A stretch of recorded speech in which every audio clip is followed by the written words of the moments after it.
Ya halo guys, balik lagi dengan Kambing Patah di sini. Jadi di sini kita kedatangan mic yang banyak digunakan oleh para streamer profesional ya, atau podcast gitu guys. Dan ini dia micnya, namanya adalah Vivine K690 guys. Jadi ini adalah mic yang cukup berkelas ya untuk di kelasnya. Dan ini banyak digunakan oleh para streamer dan digunakan juga untuk podcast gitu guys. Dan kalau misalnya kalian dengar suara aku ini adalah suara dari mic yang ini guys, bukan mic yang ini guys ya. Oke, jadi di sini kita bakalan review apakah ini worth it untuk dibeli dan apakah ini benar-benar kualitasnya sebagus yang dibicarakan oleh orang-orang guys. Oke, langsung saja kita masuk ke pembahasannya. Oke teman-teman, jadi kita bahas dulu mengenai packagingnya ya. Jadi ini adalah model packaging dari Vivine K690. Ini dia model packagingnya, cukup besar juga. Karena emang produknya itu, mic-nya itu emang rada besar dikit guys. Dan kalau kalian lihat di sini, ini ada logo kayak smile gitu guys ya. Dan ini ciri khasnya Vivine banget guys. Kalau kita lihat dari model packagingnya sendiri, ini benar-benar terasa sangat mahal coy. Oke, sekarang kita coba buka ya. Ini cara bukanya samping gini. Kita buka dulu. Bener coy. Jadi ini emang packaging itu emang kerasa premium banget guys. Oke, kalian lihat. Dan sekarang kita coba buka. Isinya apa aja? Dan isinya itu ada manual book. Manual book itu seperti ini. Nah, di sini semua sudah dijelaskan guys ya mengenai fitur-fitur dan cara penggunaannya. Di sini juga dijelaskan kalau mic ini tuh mempunyai 4 pattern guys ya. 4 polar pattern, yaitu yang stereo seperti ini, modelnya seperti ini. Ada yang omnidirectional dan ada bidirectional coy. Jadi depan belakang itu bisa kena. Kalau cardioid itu hanya depan aja guys. Kalau omnidirectional itu lebih ke kayak lingkaran gitu guys ya. Jadi semua areanya itu bakalan tertangkap guys. Oke, sekarang kita coba buka. Dan kalau kalian lihat seperti ini mic-nya. Kita coba keluarin dulu coy. Gila keren banget bos. Oke, ini dia mic-nya. Dan di sini ada USB. Ini USB untuk menghubungkan mic-nya itu guys ya. Jadi ini dia model USB-nya.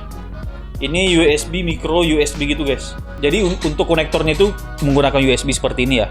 Dan satunya lagi ada konektor untuk ke stand mic gitu guys. Jadi kalau misalnya kalian punya stand mic itu kalian bisa pakai karena di sini sudah ada stand mic-nya. Ini bisa kalian tempatkan di meja ya. Tapi kalau misalnya kalian pengen tempatin mic-nya itu di stand mic kayak gini, itu kalian butuh yang namanya seperti ini. Ini sudah ada konektornya seperti ini guys.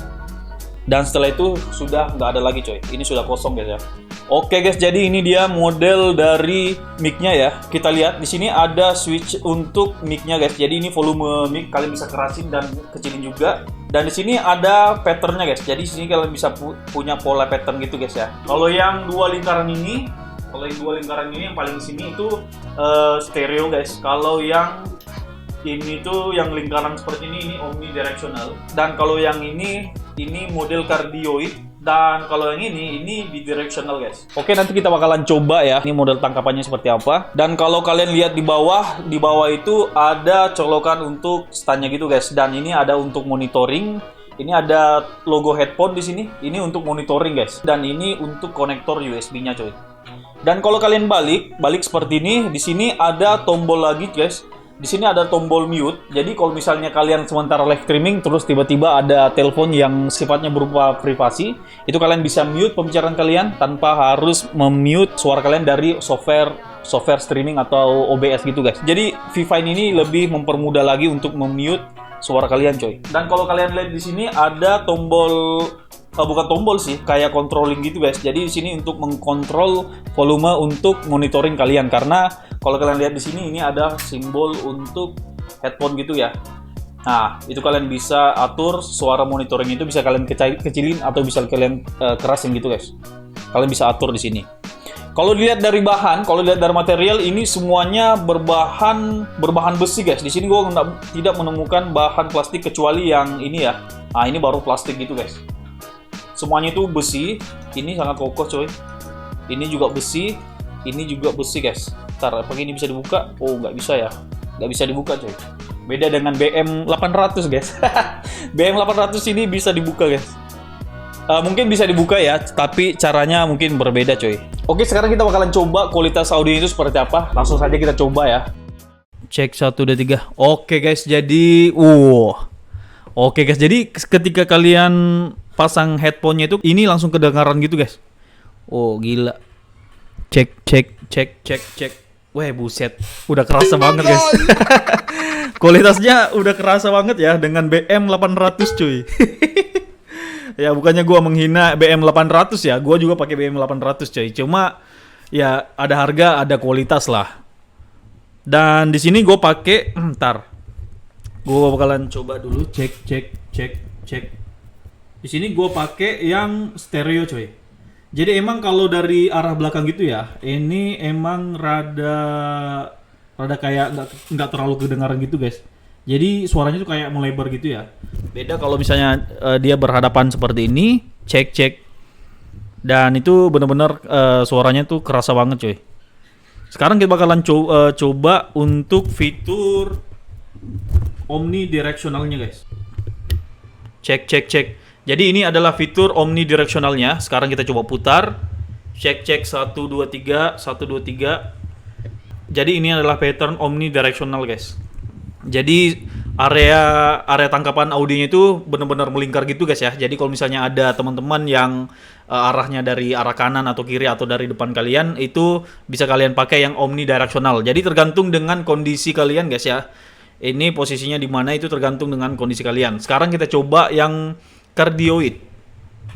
Jadi ini cardioid benar-benar kita harus berhadapan langsung dengan mic-nya. Sekarang kita coba putar mic-nya apakah mic-nya itu oh iya benar guys. Jadi ini kita balik mic-nya. Di sini mic-nya suaranya emang kedengaran kayak tenggelam gitu ya. Jadi kalau misalnya kalian live streaming menggunakan mic ini dan menggunakan yang cardioid ini, benar-benar fokus ke area depannya doang guys. Jadi kalau misalnya ada anak kalian ribut atau teman-teman kalian yang lagi ribut, lagi ngobrol, itu nggak bakalan kedengeran. Mungkin kedengeran tapi mungkin sedikit ya. Apalagi kalau suaranya sudah jauh mungkin nggak kedengeran. Sekali kita coba balik ini posisinya dan kita coba apakah suaranya ini masih kedengaran guys.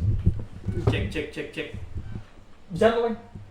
Cek, halo. Ah, ini ada teman gua yang lagi bicara, dia arah jarak. Jadi mungkin sekitar 3 meter. Dan itu dia hasil audionya dari jarak sekitar 3 meter atau 4 meter, 5 meter lah. Suaranya cukup teredam gitu guys. Dan sekarang kita bakalan coba bidirectional ya. Sekarang kita ganti ke bidirectional. Oke, ini adalah pattern untuk bidirectional. Dan sekarang kita coba putar. Kalau udah area ke kiri atau ke kanan, itu suaranya bakal teredam guys. Nah ini area kiri atau kanan. Kalau posisi di gua itu kiri ya. Dan kalau kita putar balik lagi, dia bakalan tangkapan suaranya itu bakalan normal lagi guys. Oke. Jadi bener-bener keren ya. Wajar sih kalau misalnya mic ini tuh dipakai untuk podcast gitu guys, karena ada banyak pilihan pattern yang bisa digunakan. Dan di sini kalau gue lihat dari mic-nya itu, di sini dia menggunakan triple capsule array. Jadi di dalamnya itu kayak ada tiga tangkapan mic gitu ya. Jadi kalau misalnya kalian putar itu tetap bisa menangkap audionya guys. Dan untuk kondisi gue sendiri di sini gue menggunakan yang cardioid coy. Oke, kita ganti dulu. Karena kalau misalnya gue lagi live streaming atau recording, posisinya hanya berhadapan gini guys. Jadi ini emang cocok sih. Sekarang kita bakalan coba tes untuk jaraknya ya. Ini jaraknya sekitar 1 jengkal gini guys. Ah ini sekitar 1 jengkal. Dan kalau kita jauhin lagi seperti ini, cek 1, 2, 3, ini mungkin sekitar 2 jengkal guys ya. Tambah jauh lagi. Oke sip. Dan sekarang kita coba, gue mundur dulu dikit. Cek 1, 2, 3. Cek 1, 2, 3. Dan semoga saja hasil recordingnya itu suaranya kedengaran jelas ya. Nah, di sini ada fitur mute. Sekarang kita coba fitur mute-nya ya. Kalau warna hijau berarti mic-nya itu lagi nangkap, guys.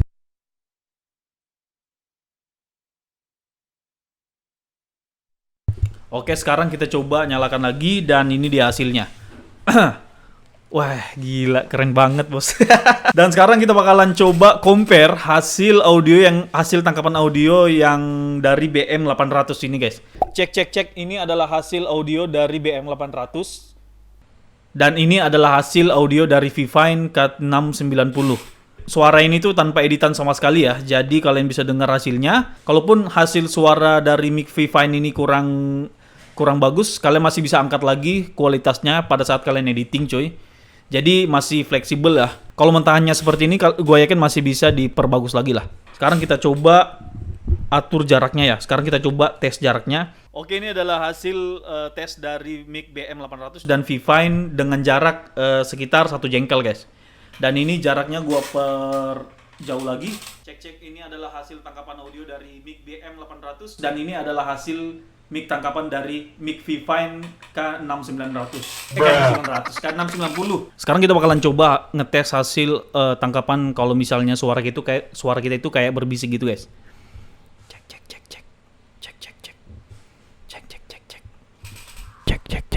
Oke, ini kalau gua rapatin. Cek. Sekarang kita coba jaraknya lebih jauh lagi. Cek. Ini adalah hasil tangkapan kalau misalnya suara kita itu lagi berbisik-bisik gitu guys. Cek. 1, 2, 3 ini masih jarak cukup panjang. Ini lebih panjang dari tangan gua coy. Oke teman-teman, jadi begitulah hasil review singkat gua mengenai mic V-Fine K690 ini. Mohon maaf kalau misalnya gua compare mic ini dengan BM800, sebenarnya nggak bisa di compare ya, karena dilihat dari harga pun ini sudah jauh banget guys. Kalau mic BM800 ini harganya sekitar 100 atau 200, gue lupa harganya berapa. Beda jauh lah dengan V-Fine ini, jadi nggak bisa dibandingkan sama sekali ya. Kalau dari harganya ini sekitar 1,3 lebih ya. Ya kedepannya mungkin harganya bakalan naik atau turun, itu gue nggak tahu ya. Tapi harganya sekitaran gitu. Tapi di sini gue pengen jelasin bahwa mic ini tuh memang cocok banget untuk para pro player, pro streamer maksudnya, atau buat kalian yang pengen bikin podcast gitu guys. Oke lah kalau gitu, sampai di sini dulu video review gua kali ini. Semoga video ini bermanfaat. Mohon maaf kalau misalnya review ini ada kekurangan. Kalau misalnya kalian suka video ini, silahkan tekan tombol like-nya. Kalau misalnya kalian suka channel ini, silahkan subscribe guys. Oke, sampai jumpa di video-video selanjutnya.